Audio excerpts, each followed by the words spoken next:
goat farming is a very, very lovely enterprise, very nice, especially if you're passionate about it. Yeah. But it has its own challenges which are manageable, because why I encourage people, why I started with first of all, with the local goats, I didn't have that budget to start with the crossbreed, because you find you either have to part with 500,000 or 800,000 per female goat, and which was quite expensive. So I had to go for the local ones and then introduce the he-goats. But again, the beauty with this process is that it gives you an opportunity to go through a learning curve. Because these pure breeds, once you have them, you really have to be very good at your game, otherwise you'll end up losing a lot of animals. So once they are here, and we kind of monitor on how they are behaving, the structure, whether it is adequate, why is it coughing all of a sudden, yet you have dewormed it.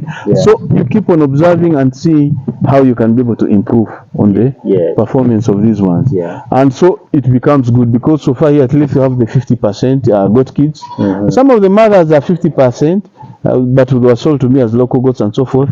So it's important as we journey to start doing the record keeping and get to know how these animals, are progressing, and be able to produce quality goats. Because here our aim is to do goats for meat production, but meat production as breeders. We want to be breeders, whereby in the future we can sell to you goats if you're out there and you want to be able to access, or if you want to start goat farming. But goats that you're going to rear for purposes of selling out as what? As for meat production. Because there are those who do it for milk production, which is a different case. Yes. Now, as someone who is watching us right now, maybe wanting to start goats farming, and then one of the big questions maybe, I know there are different types of goats, like you've said, we have the local ones, maybe the crossbreed, something like that. You decided to go for local one. Why did you decide to go for local one, and maybe what are some of the types that someone should choose when they want to venture into goat farming? Thank you so much, Charles. One, it's because I didn't have enough money. I would have gone for the blood percent of the hybrids of up to a certain level to start from there.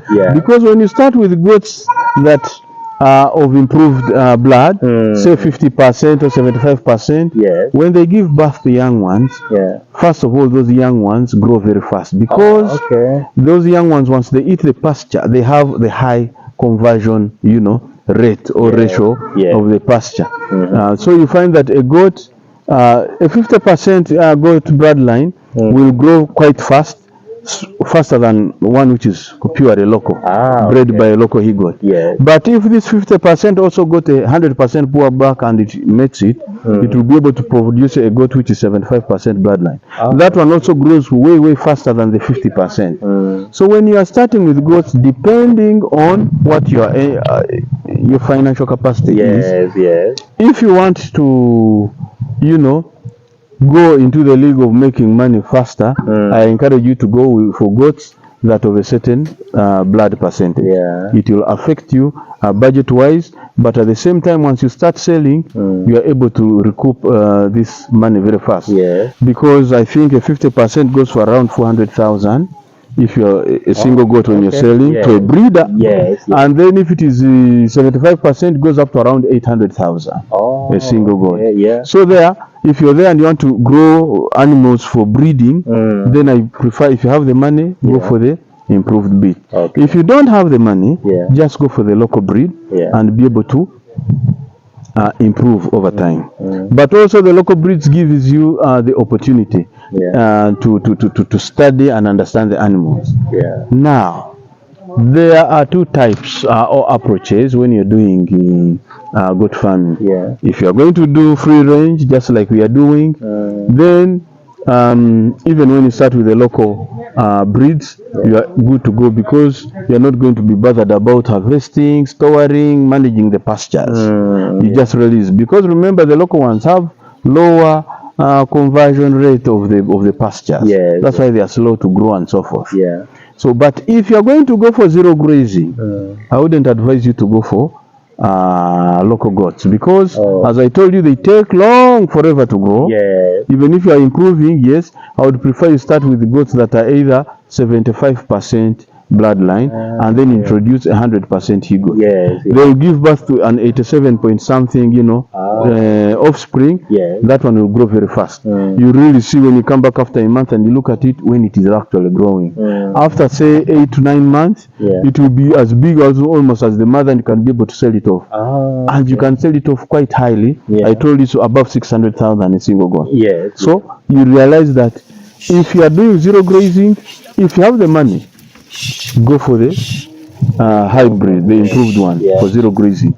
If you don't have even zero grazing, it's not going to be very good for you. I wouldn't encourage you. I would encourage you to first save. There's no way you should start goat farming on zero grazing and you want to start with local. That will be showing some level of unseriousness.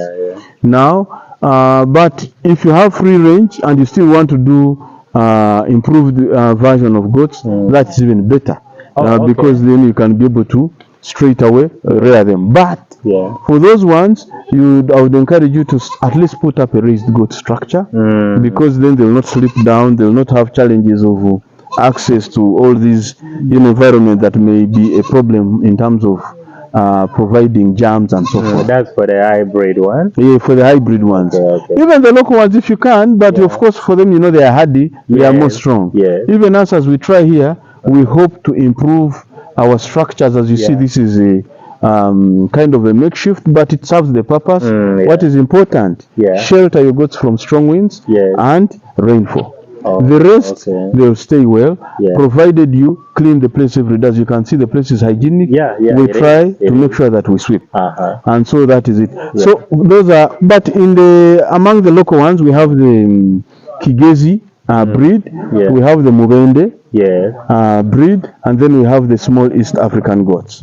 So now the Kigezi ones, you find they normally have feathers around behind here and on the back. Then you just know that is a Kigezi breed. The Mubende, they're normally black or black and white and shiny, coat, and they can be quite of a big size and can be very good. The small East African, as you know, it's a small East African goat, local but also small. They take forever to grow. It wouldn't be good. And if you're at cross and you bring a hybrid and you want to introduce a small East African goat, then it's going to be a challenge. It will even fail to push the baby even when it is well grown, because it is of a small size. But among the improved goats, we have the hybrids. We have the Boer goat, which is my favorite. And then we have the Kalahari. I also hope to have some Kalaharis in future by introducing a buck or two. And then we have the Savannah. The Boer normally is white and then a brown head. Grows very fast. Very good, good high grass conversion rate. The same applies to the red Kalahari. The red Kalahari is just basically brown, the whole of it, but its features and physical and characteristics are like that of a Boer. Then we have the Savannah. The Savannah is generally white, and it also grows very well like the other three. Only that for it, when it comes to the male, it has a very high libido. You'll find that a male can be able to serve 50 goats. But for the Boer and the red Kalahari, those ones go for maybe 30 females. You see? But in terms of growth rate and so forth, they all perform well. And so you can be able to choose and say whether you want to try all the three, or you want to start with one breed over the other. For me, I just like the Boer. That's why I went for it. But I also want to bring in the red Kalahari in future when funds, allow. And then take it on from there. Yes, please. Let's talk a bit about your structure. I see you have a simple structure, but it's doing its purpose. And I'm also seeing you've installed some tires in the compound where the goats are. This might be a tips for someone who is doing goats farming or someone who wants to enter. Why do you have those tires, inside there? Okay, thank you so much. Now, these tires actually serve several purposes. First, goats, don't like wet ground. They like being high naturally. Even when it is hot or what, they just want, if there is an anthill, it would be very good for you to construct a structure and fence off. This we call actually an exercising yard. So if you can have an exercising yard that has an anthill, that is the best. Because goats naturally like being on top and so forth. So when it is wet and it has rained, you find them having a tendency of going onto the tires to avoid their feet touching the wet ground. But as you can see, they also use it to scratch themselves when they are rubbing themselves. And then most importantly, the young ones like playing on the tires, jumping, running around.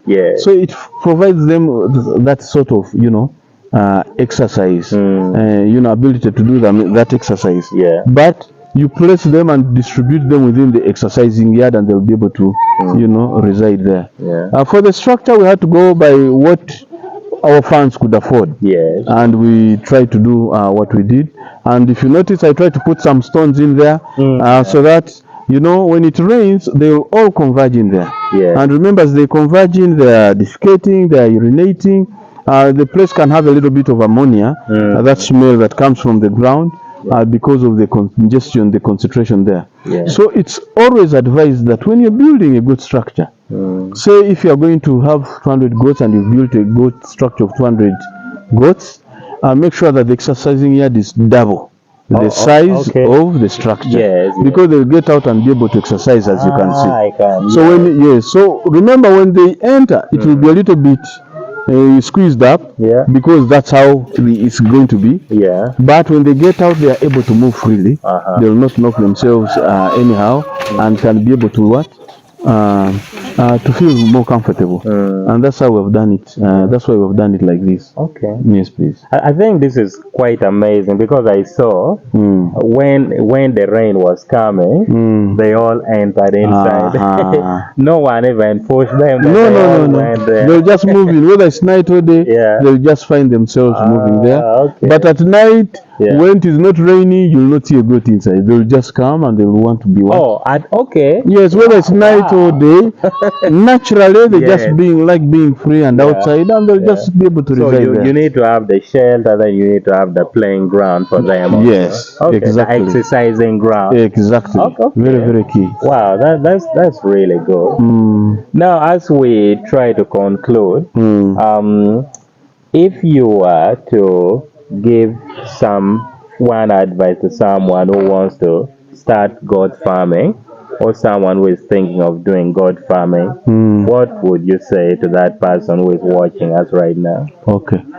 Thank you so much.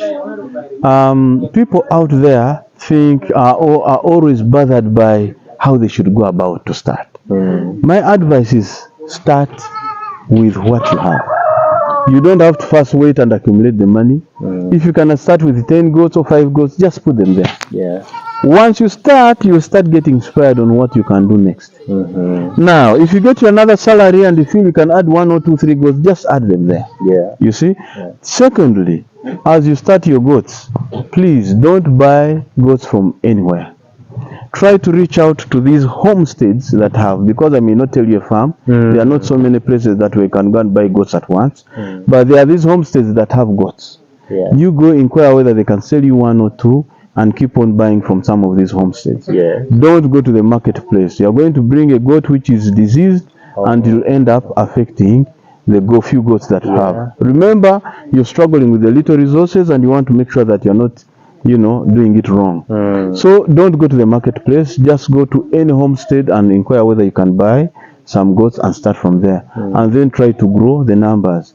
Don't think of a fancy structure. As you can see, this is a 9-sheet structure, but it is serving the purpose. Invest most of your money to accumulate the numbers, and then eventually when you feel you're somewhere, then you can think of building a raised structure and then continue your journey. But goat farming is definitely a very interesting enterprise, and I really urge everybody out there, whether you are a prospective farmer or you're already engaged in farming or you are thinking of what to do, I can guarantee you that goat farming is a very good venture to go into. Yes, please. Oh, that's really good. If you're watching this, Arthur is actually a very experienced goat farmer. He's also doing pineapple, chili, quite a lot right here. You can do consultation with him, and he's having a YouTube channel. Just go search for Lad Makes Farm, then you'll learn a lot of things about goat farming. And I'll leave the link to the channel in the description of this video.